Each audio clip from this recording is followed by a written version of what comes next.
Sin embargo, cuando entramos al siglo XXI, hemos podido constatar y corroborar y comprobar que tampoco la democracia es el sistema perfecto. ¿Por qué? Es increíble ahora la mezcla en la que todos los estadistas y políticos y economistas han abierto sus ojos para ver que el modelo del comunismo no funciona. Bueno, perdón, disculpen, vamos a mezclar ahora el comunismo con el socialismo para disfrazarlo un poquito más y vamos a apelar al mundo o al populismo, a las masas, de que realmente es el mejor sistema porque es el que va a favorecer a los pobres. Después vemos a la China, que es comunista, capitalista. Háganme el favor nada más. Entonces, estamos en un mundo donde al darse cuenta los políticos y los economistas de que ningún sistema es perfecto y que todos tienen grandes defectos, como dijo Winston Churchill, el exministro de Inglaterra, entre los sistemas políticos el mejorcito es la democracia, pero no es el perfecto. Entonces, estamos en un mundo donde los políticos están así. ¿Y ahora para dónde? Los economistas, el movimiento religioso, los filósofos, por todos lados vemos a un mundo que ha llegado, así lo podríamos imaginarnos, hemos llegado como a una pared inmensa donde no nos vemos imposibilitados a pasar al otro lado. O sea, estamos enfrentando problemas que son tan grandes y tan gigantescos para nuestra capacidad humana que van mucho más allá de nosotros para poder resolverlos. Ahora, muy bien, cuando el mundo llega a este punto al que hemos llegado en el siglo XXI y donde nos damos cuenta que ahora la familia ya no es papá, mamá ni los hijos. Nos hemos atrevido a redefinir y a desbaratar la familia tradicional de los últimos 6,000 años, damas y caballeros. Ahora puede ser entre un hombre y un hombre, una mujer y una mujer.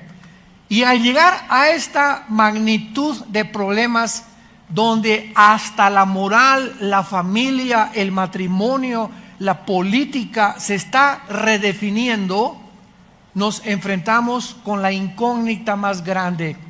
¿Saben lo que produce enfrentarse a una pared y darte cuenta que tú no puedes resolver los problemas? La reacción normal es la ansiedad. La ansiedad. Vivimos un mundo, le venía platicando a mi esposa, donde vemos tantas caras que muchas veces las ves riéndose, pero en la mayor parte de la humanidad hay una ansiedad interna, una incertidumbre de qué va a pasar, que si se va a caer el peso, que si el petróleo en el Medio Oriente es una olla hirviendo, Europa desplomada económicamente, amenazas en Latinoamérica y América Latina de gobiernos, Estados Unidos, etcétera, etcétera. Y hay una ansiedad principalmente en nuestros hijos. Los jóvenes, aunque ustedes los vean ja, ji, están enfrentándose a un mundo que es de los más difíciles que el ser humano ha enfrentado. Por ejemplo, para compararlo, yo vengo de una generación de los 60, 70 y en esa generación recuerdo que fue el descubrimiento de los Beatles, el conjunto inglés que se fueron a la India a buscar y a meditar peace and love, y allá hicieron unos pasonzotototes que ya sabrán, le metieron al hashish, comenzaron con la marihuana, regresaron John Lennon a Europa, y entonces, como eran los modelos de la juventud, en mi época todos fumamos marihuana, hasta yo. Y nos arrepentimos de muchas cosas, ¿verdad? Porque a nadie se le recomienda. Pero era un tiempo en el que nos escondíamos, había un libertinaje sexual donde hubo el Woodstock famoso, que se juntaron los beatniks, los hippies, Mi hermano traía el pelo hasta por acá y siempre me lo encontraba y me decía peace and love. Y era una época en la que a través de las drogas nos quisimos escapar de la realidad, porque ya veíamos la guerra de Vietnam y las drogas y esto y el otro, y venían los conjuntos de rock metálico. Pero ahora en el mundo que nos encontramos en el siglo XXI es muy diferente, porque ahora la tecnología ha superado continuamente y sigue superándolo la capacidad de nosotros para poder aprender en la época cibernética en la que ahorita tu computadora de hace un año ya es obsoleta. Y está tan rápido el avance de la tecnología y de la computación y de lo cibernético, que los jóvenes están, ¿verdad? Todos quieren meterse en ese mundo que está rebasando nuestra capacidad. Y ahora, la misma ciencia que ha producido todas estas computadoras, iPhone, iPads, etcétera, etcétera, está descubriendo que son dañinas para la salud. Y que si tú mantienes tu iPhone, escúchenme, cuando hables en el iPhone por teléfono, ponle mejor, ábrelo, para que no lo oigas aquí. Si tú lo tienes más de 30, 40 segundos, puede producirte un cáncer cerebral.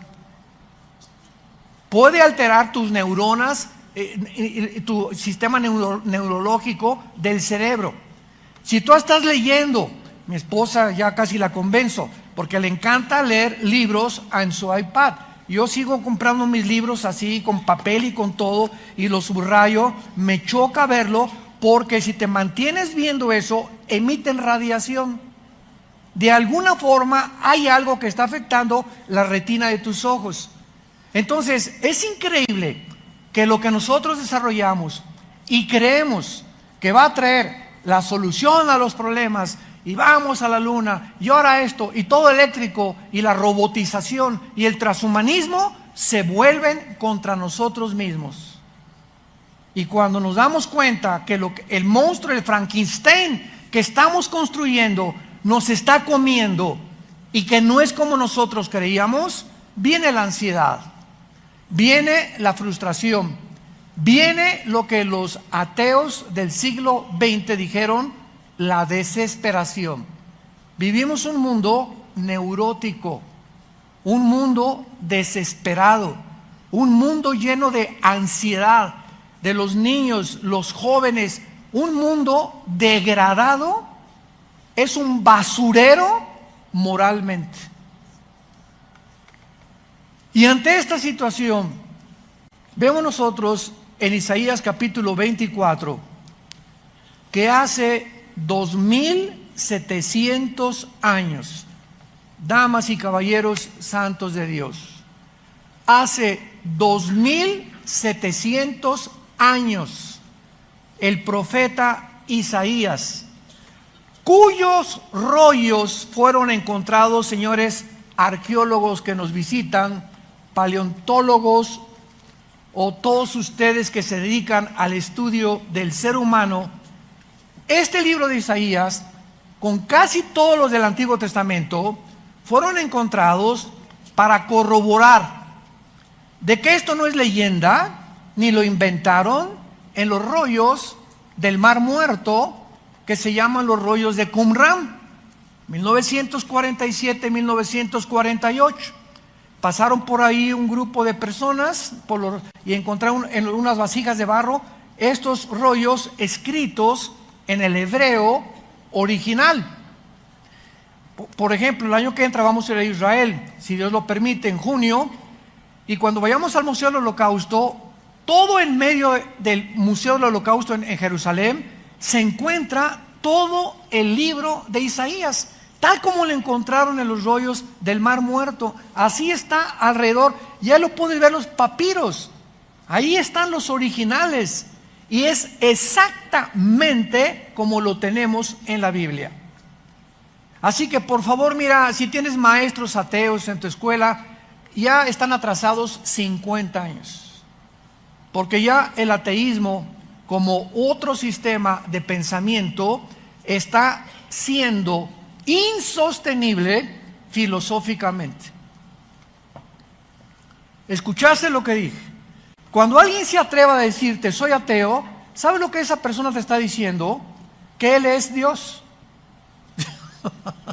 Porque la palabra ateo, a es el prefijo que significa sin. Teos, Dios.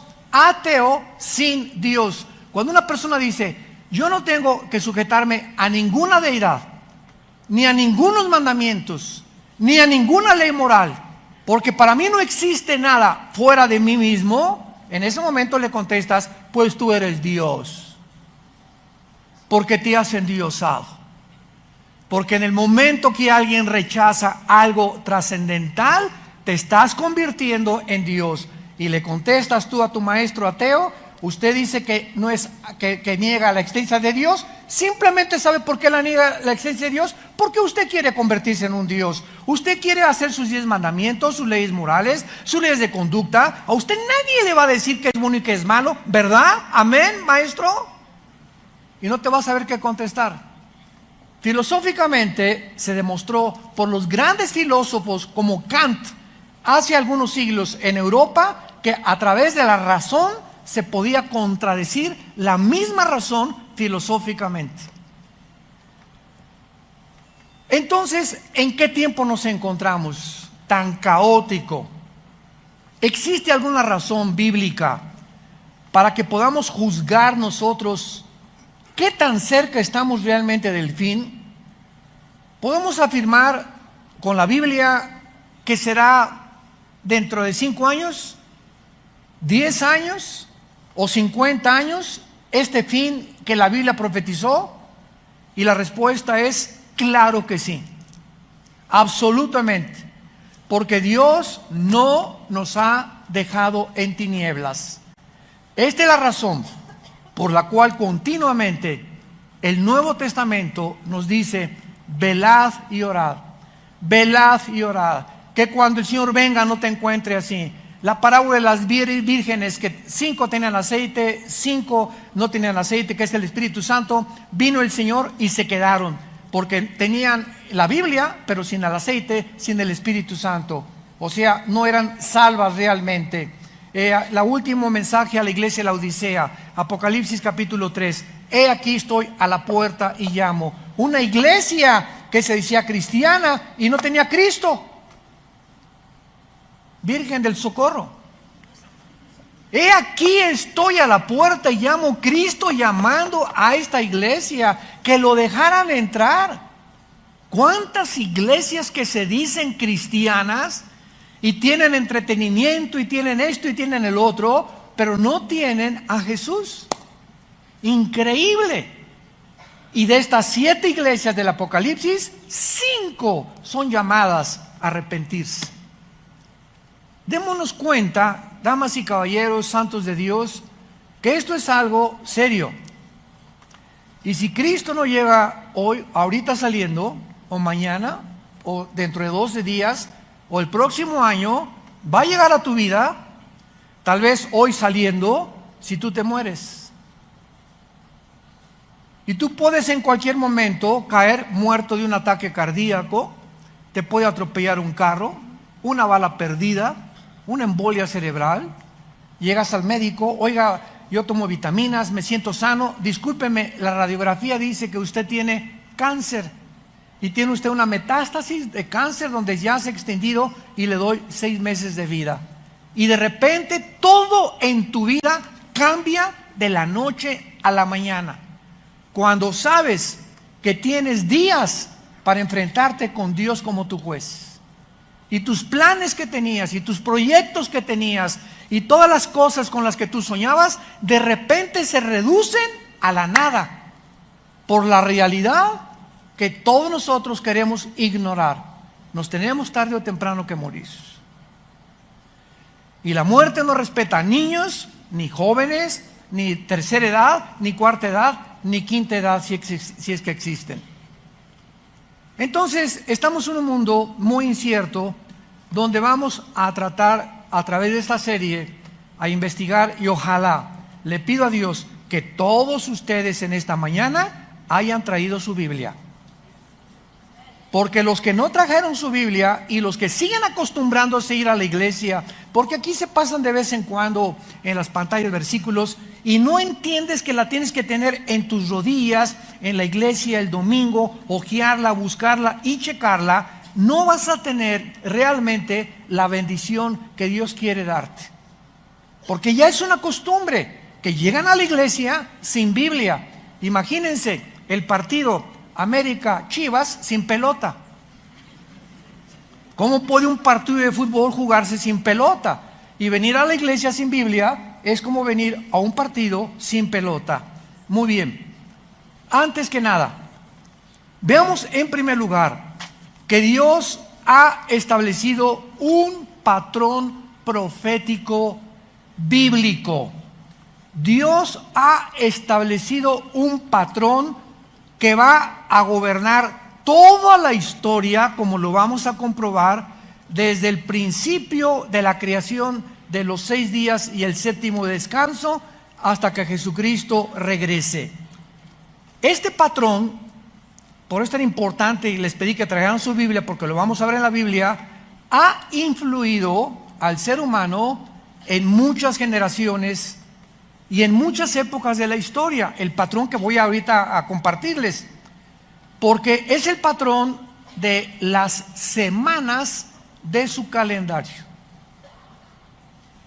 De las semanas en plural de su calendario, como un recordatorio de que Dios es el creador y el diseñador del tiempo.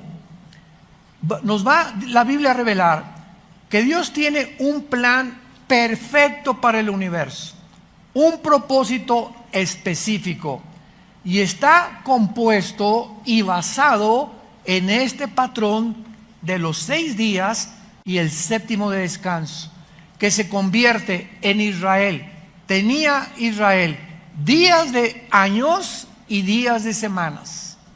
Y nosotros estamos apenas comenzando a penetrar en el mundo de la mente de Israel para descubrir, ¿verdad?, que por qué dijo Dios en el Salmo y en 2 de Pedro 3, un día es como 1000 años y 1000 años es como un día. Veamos pues nosotros este patrón de Dios. Cuando Dios creó al mundo, lo creó en una semana. La semana de la creación. Vayamos a Génesis capítulo 2 y veamos nosotros que cuando la Biblia dice 3 días, 2 días, 5 días, 7 ángeles, 15 años de prueba, 40 años de prueba, nunca, jamás Dios nos da un número, nunca, al azar o por coincidencia, como cuando Cristo con la mujer samaritana se quedó 2 días, lo vamos a ver con los samaritanos. ¿Por qué 2 días se quedó con los samaritanos? ¿Por qué cuando le hablaron a Jesús, Juan 11, ha muerto Lázaro? Jesús esperó 2 días. Otra vez se vuelve a repetir, lo vamos a ver más adelante, pero siempre que vean ustedes días o números, tienen un simbolismo profético. Porque Dios no pone nada más porque 4 o 5, no. Cada cosa que Dios pone en la Biblia tiene un simbolismo y un significado más profundo de lo que nos podemos imaginar. Vemos nosotros pues que en el capítulo 2 del Génesis dice, fueron acabados los cielos y la tierra y todo el ejército de ellos.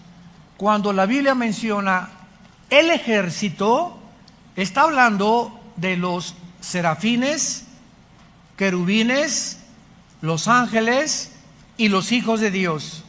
La familia espiritual que Dios tiene en el cielo y que muchos de ellos se rebelaron contra Él.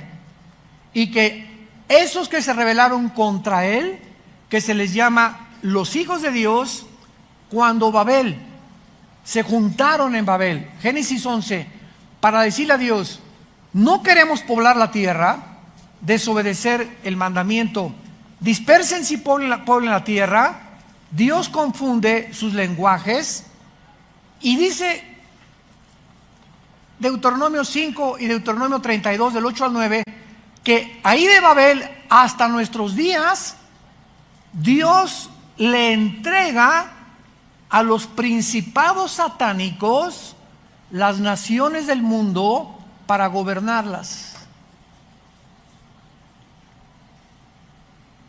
Y cuando llegamos a Daniel capítulo 10, ahí encontramos claramente que la Biblia nos revela que en los tiempos de Daniel, el principado de Grecia y el principado de Persia eran dos principados satánicos que controlaron el imperio griego y el imperio de los medos persas, el imperio de los romanos, de los babilonios, de los asirios, de los egipcios. Dios entrega todo esto a los poderes del mal.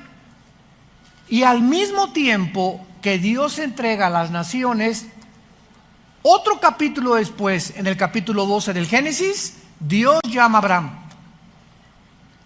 Y entonces dice Dios, voy a hacer una nación para mí. Todas las naciones están infiltradas de dioses paganos, de idolatría, de hechicería, de brujería, como tú le quieras llamar. Voy a formar una nación que pueda en medio de todas las naciones dar testimonio de que yo existo, de que yo soy el único Dios verdadero. Y por eso Dios escogió a Israel. Y entonces pasa el tiempo y esta nación que Dios escoge para él se pervierte también. Y se van tras los dioses Astaret, ¿verdad? Y Artemisa, Moloc, y a todos los dioses babilonios, a los dioses filisteos, etcétera, etcétera. Y entonces Dios le dice a Israel, me divorcio de ustedes. Así acabó Dios divorciado de Israel. Y ahí te ves, nos vemos al ratito. E introdujo Dios en su plan a nosotros la iglesia. Y en el día de Pentecostés, ¿por qué creen ustedes que el fenómeno fueron las lenguas? Casi la mayor parte de los cristianos se han ido con la finta, ¿verdad? Que las lenguas y que esto y que el otro, sin darse cuenta que las lenguas era una señal profética de que en ese momento Dios oían en su idioma, porque eran lenguajes, es la palabra glosa en el griego, que es un lenguaje conocido, no no es una jeringosa como la que oímos casi siempre, es un lenguaje conocido que tiene que haber una interpretación de acuerdo a la Biblia para que sea genuino realmente. Y en ese momento el idioma hebreo iba a las naciones y en su idioma judío escuchaban el evangelio. Lo que confundió en la Torre de Babel, Dios lanzaba una campaña ahora para la conquista de las naciones y nos mandaba a nosotros, a esas naciones entregadas al paganismo y a los dioses, ser predicadas y conquistadas por el mensaje del evangelio. Id a Tlalnepantla, eso dice. Lleguen hasta Tlacomulco. Id al mundo. Comiencen en Jerusalén, Samaria y hasta el último de la tierra. Porque todas las naciones fuera de Israel estaban entregadas al paganismo. Ahorita Israel está guardadita para que cuando venga la tribulación, ahí Dios va a tratar con ellos. Pero les estoy dando un panorama general para que vean ustedes que Dios tiene un plan en la historia. Que nada de lo que sucede es accidental. Que nada es coincidencial. Hay un plan determinado de su anticipado consejo y preconocimiento para que las cosas suceden como Él mismo lo estableció. Entonces la Biblia nos revela que este ejército que Dios tiene y que menciona en el capítulo 2, dice la Biblia, y acabó Dios en el día séptimo, Génesis 2:2, la obra que hizo y reposó el día séptimo de toda la obra que hizo, y bendijo Dios el día primero. ¿Eso dice? ¿Ya ves por qué no traes Biblia? Y bendijo Dios el día séptimo. Vamos a ver el increíble significado detrás de esta bendición. Y lo santificó. No solamente lo bendijo, sino que también lo santificó, porque en él reposó de toda la obra que había hecho en la creación. Entonces vemos que tomaron 7 días, 6 días la creación, y el 7º día Dios dejó de trabajar. Cuando dice la Biblia que Dios reposó, no significa que estaba cansado, porque dice Isaías 40 que Dios no es como nosotros, que se cansa. Al contrario, le dará fuerza al débil y al que ya no las tiene. Dios nos levanta con fuerzas como las águilas. Significa que dejó de trabajar, o sea, dejó de crear, vaya. Todo ya estaba creado, ya Dios no tiene nada que crear. Dios no volvió a intervenir en la creación. ¿Hasta cuándo creen? Hasta que vino Jesús. El que está en Cristo, nueva criatura es. La palabra criatura es creación. Dios vuelve a crear a nosotros, la iglesia, como el cuerpo de su Hijo Jesucristo. Dios crea dentro de nosotros un nuevo espíritu. Somos una creación interna, el cristiano que ha recibido a Cristo, donde todas las cosas comienzan a ser nuevas, lo que comienzas a ver, lo que comienzas a comprender, lo que comienzas a oír, tus intereses por el mundo, la forma como tratas a tu esposa, cómo ves tus negocios, todo es una revolución, el nuevo nacimiento. Cosa que el mundo no entiende, y como hicimos en México, ni entenderán, como de un Teofilito. Porque las cosas secretas de Dios, el mundo no las puede comprender. Pero comprendamos lo siguiente. Dios crea entonces 6 días de creación y un día 7º. Este patrón recorre toda la Biblia. A Israel, cuando funda Dios Israel con Abraham, Dios le da a Israel 6 días de trabajo por un día sabático para el descanso humano. Entonces, en los días de la creación, Dios cesa de trabajar. Y aparte ese día, el 7º día, que era el sábado para Israel, y ahí Dios dice, este día es especial. Y nos los da a nosotros esa semana. Y entonces, cuando Dios le da esa semana a Israel, vayamos rápidamente a Éxodo 16 y comprendamos la razón del sábado que Dios le da a Israel y las características o los secretos que se encuentran detrás de cada cosa que Dios hace en la Biblia. Esto es maravilloso. Y Éxodo 16, versículo 22 en adelante. En el 6º día recogerán doble porción de comida, 2 gomerés para cada uno. Y todos los príncipes de la congregación vinieron y se lo hicieron saber a Moisés. Y él les dijo, esto es lo que ha dicho Jehová. Mañana es el santo día de reposo, o sea, el 7º, ¿verdad? El reposo consagrado a Jehová, lo que habéis de cocer. Cocerlo hoy, y lo que habéis de cocinarlo, cocinarlo, y todo lo que os sobrare, guárdenlo para mañana. Ellos lo guardaron hasta la mañana según lo que Moisés había mandado, y no aguzanó ni hendió.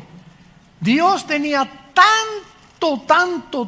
tanto interés de que les taladrara el pensamiento a los judíos, de que ese día, el sábado, era tan importante para él, que cuando no tenían de comer, les mandó el maná.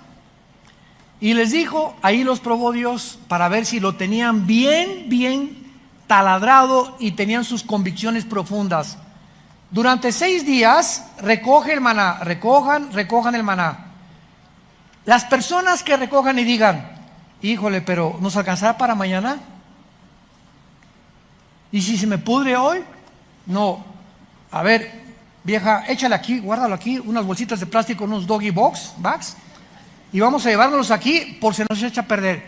Los que amontonaban para el sábado, dudando que Dios no los iba a proveer, se les pudría y se les echaba a perder.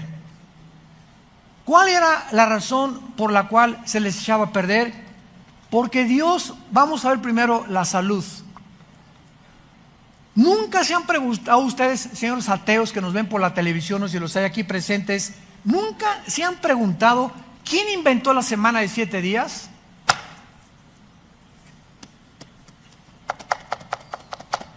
¿Buda? ¿Marx? ¿El Che Guevara? ¿Walter Mercado? ¿Zoroastro? ¿Mahatma Gandhi? ¿Stalin?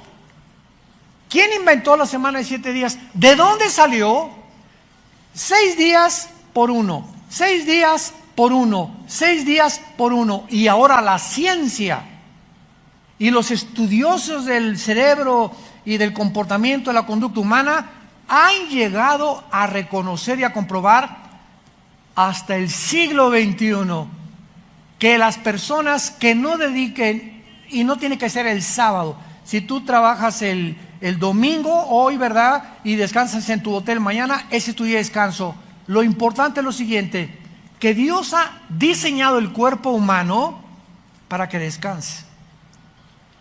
Y si tú no respetas que necesitas descansar, y descansar es no hacer nada. Ni te vas a llevar tu computadora el día de descanso. El día de descanso te vas a ir al boliche, o vas a ver una película, o te vas a Chapultepec, o a remar a Xochimilco, y te vas a olvidar completamente de todo para poder desatornillar todo lo que traemos aquí amontonado por 6 días, porque si una persona no acostumbra a descansar totalmente y a sacar todos tus pensamientos y preocupaciones una vez al día, comienzas a manifestar problemas mentales. Algo se comienza a descomponer neurológicamente. Comienzas a ser una persona sumamente nerviosa. Comienzas a ser una persona con múltiples desórdenes de la personalidad. Comienzas en la mañana a ser una persona, con tu familia eres otra persona. Aquí llegas a la iglesia con cara de San Cleotilde. Con tus amigos tienes otra personalidad. Sin que nos demos cuenta, comenzamos a desintegrarnos y comenzamos a acudir al mundo, al psiquiatra, al psicólogo, que van a acabar dándote Valium, Prozac, ecuaniles, pastillas tranquilizantes. Otros huyen en el alcohol, otros en las drogas, otros en las mujeres o en los placeres, pero comenzamos a buscar algo que nos evada de la realidad que estamos enfrentando, porque no nos aguantamos a nosotros mismos. Y se manifiesta en amargura, en ira, en rencor, en falta de perdón.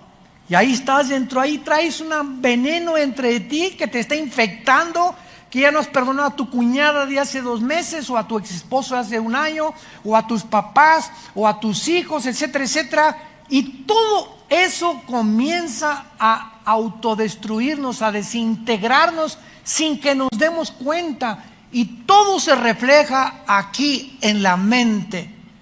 Y eres una persona desesperada, inquieta, frustrada, sin paz.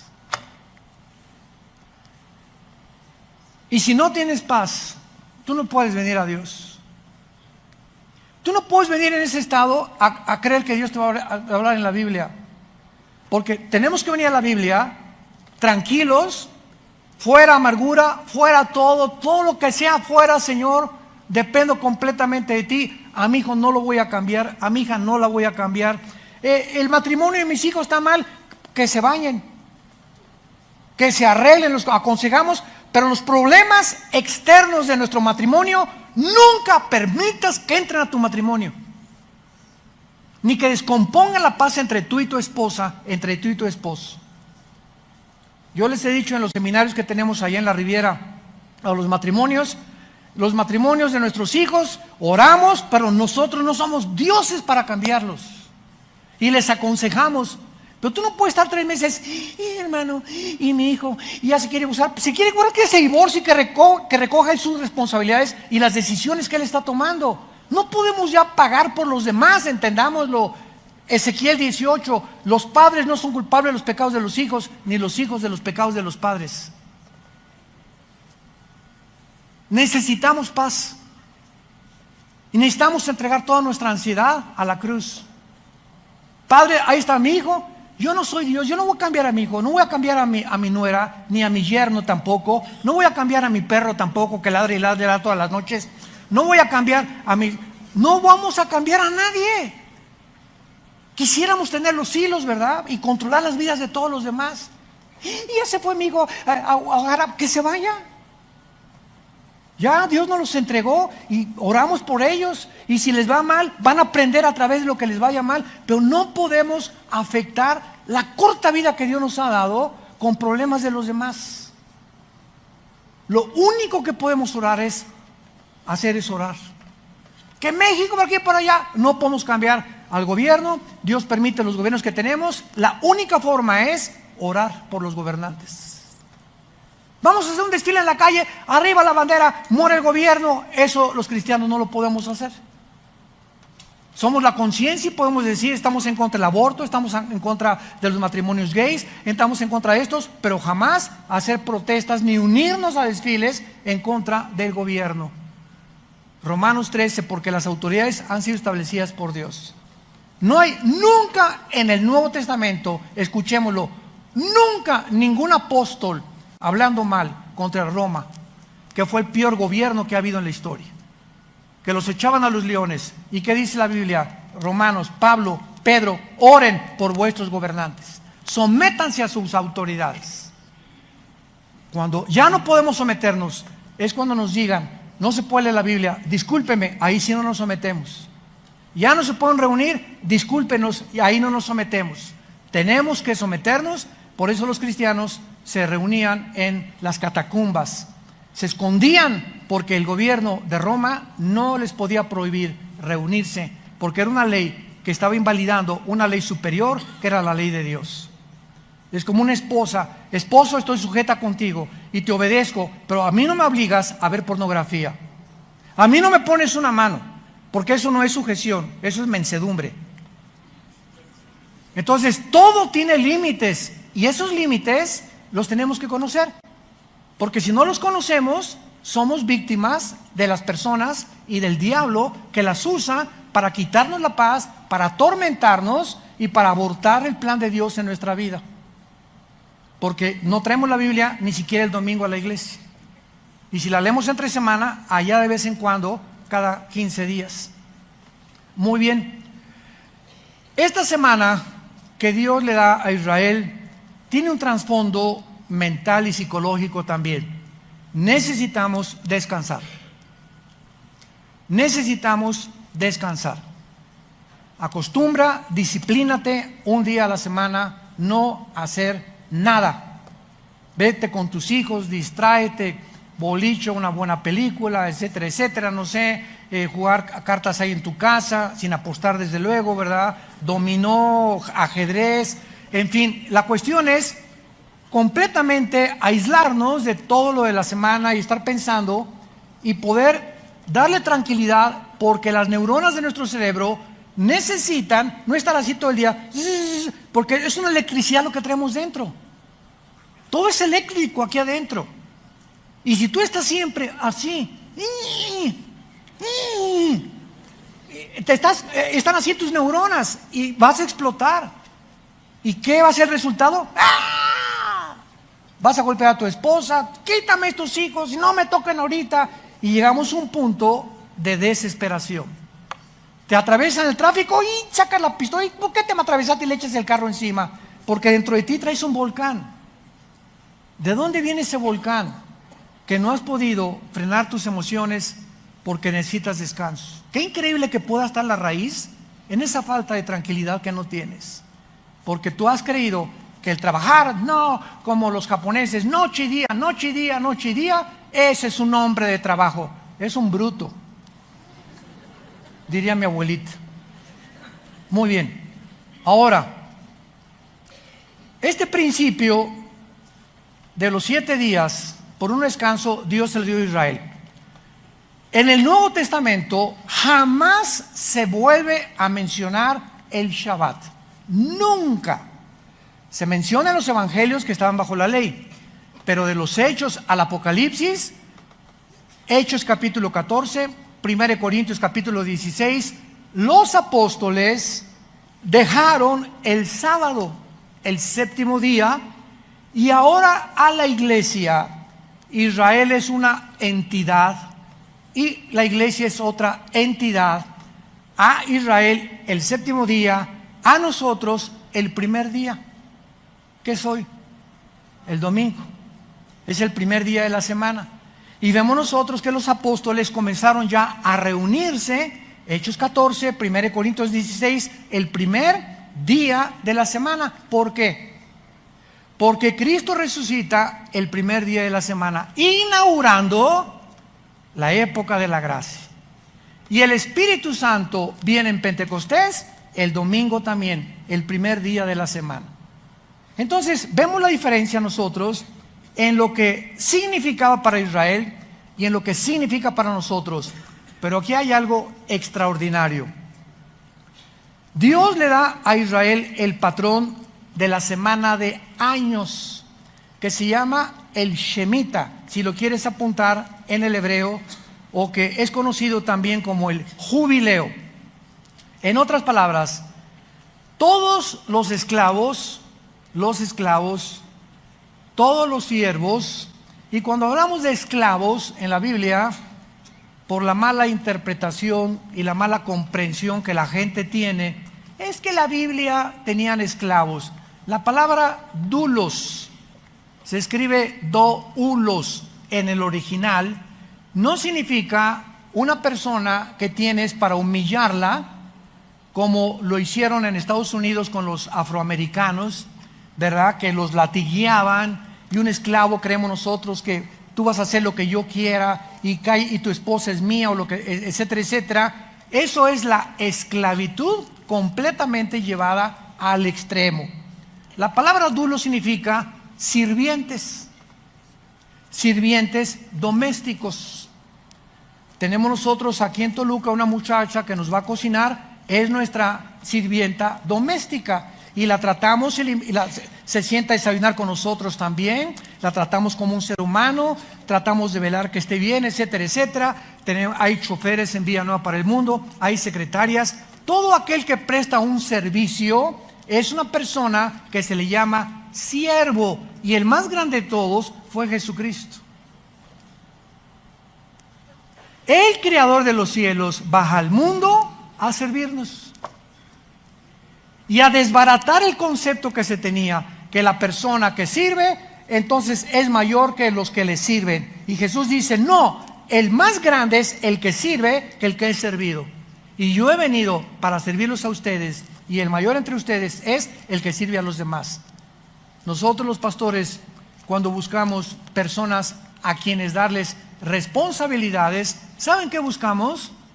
No buscamos nunca talentos. No, este hermano es esto, y esta hermana es esto, por aquí, por allá. Buscamos entre ustedes quienes tienen el espíritu de servicio. Quienes vienen a cargar las sillas, a despolvar, a cargar esto, a colocar, a meterse en el staff, a hacer servicios en los baños que aparentemente no los haces tú porque eres piruration. El hermano Pirruris no se puede lastimar ni ensuciar las manos. ¿Qué se han creído que yo vengo? ¿Sabes una cosa? Jesús se hincó a lavarnos los pies. Se hincó a lavarnos los pies. El creador de todas las cosas. ¿Es suficiente ese ejemplo? para que te sigas creyendo Piruration. Muy bien. Vemos nosotros entonces en Éxodo capítulo 21, versículo en penúltimo lugar, 21:2.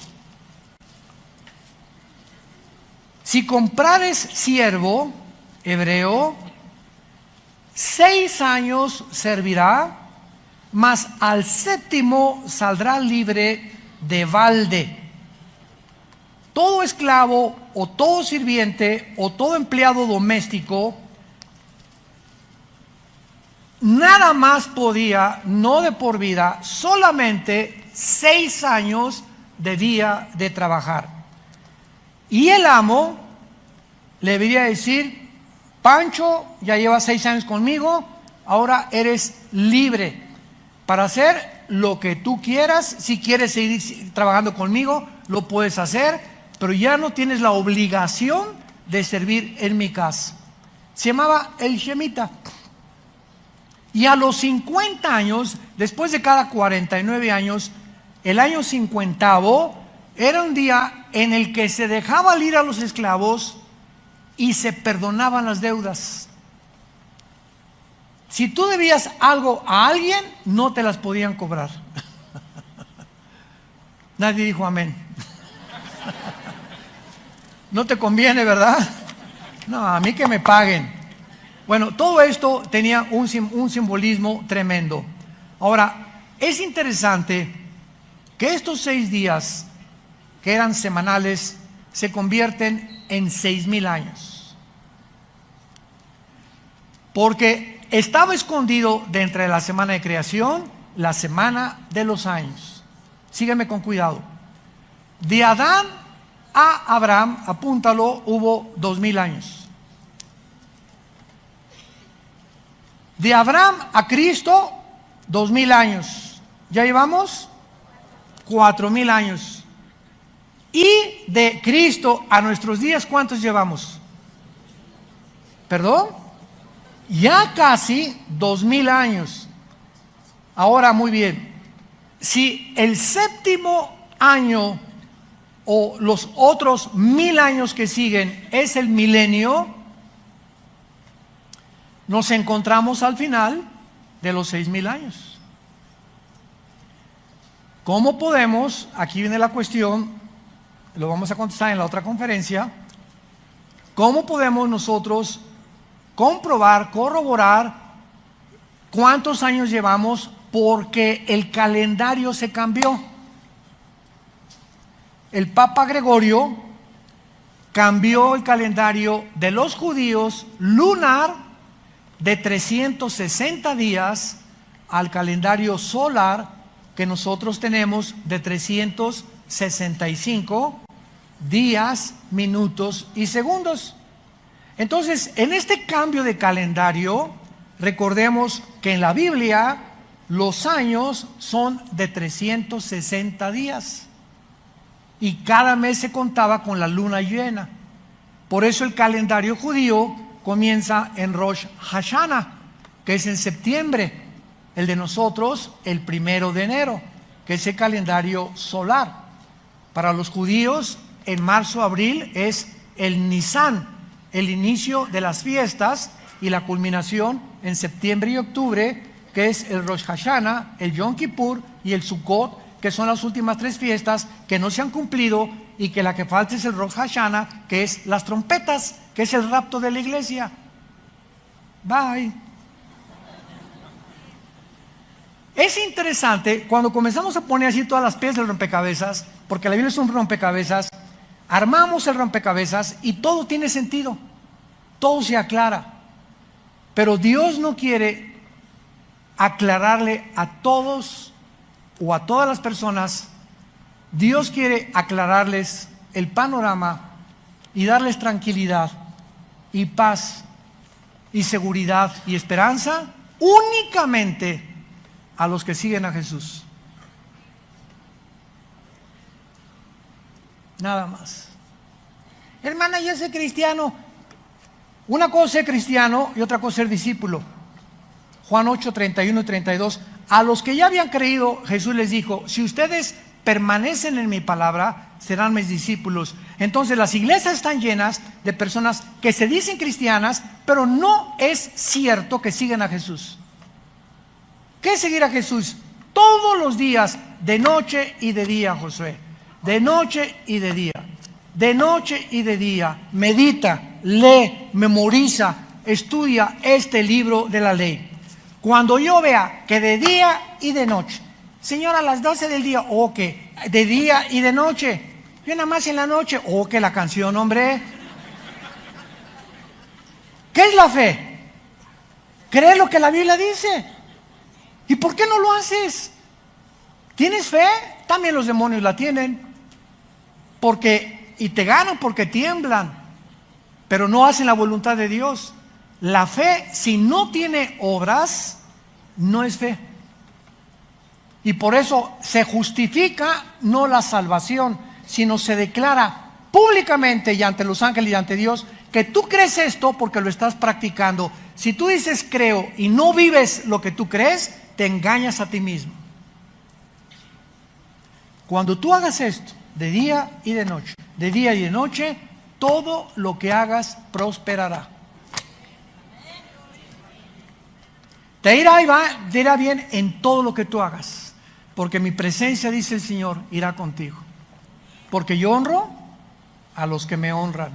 Y es el tiempo en que estamos viviendo nosotros, que tenemos que despertar ya a la realidad de que el cristianismo que se está viviendo no es el cristianismo, es entretenimiento. Las iglesias ahora son discotecas para entrenar, hasta humo y luces y por acá y por allá, y mantener a la gente aquí, acá, y jamás pecado, ni arrepentimiento, ni que es la vida cristiana, ni la necesidad de seguir a Jesús. Simplemente un circo ataide. Nada más falta que inviten a Cepillín para que estén contentos los cristianos. Oremos. Señor, te damos gracias por tu palabra, por abrirnos las Escrituras como se las abriste a tus discípulos después de resucitar, porque quedaron todavía llenos de dudas que no comprendían hasta que el Espíritu Santo viniera en Pentecostés y les pudiera declarar lo que ahora nosotros ya sabemos.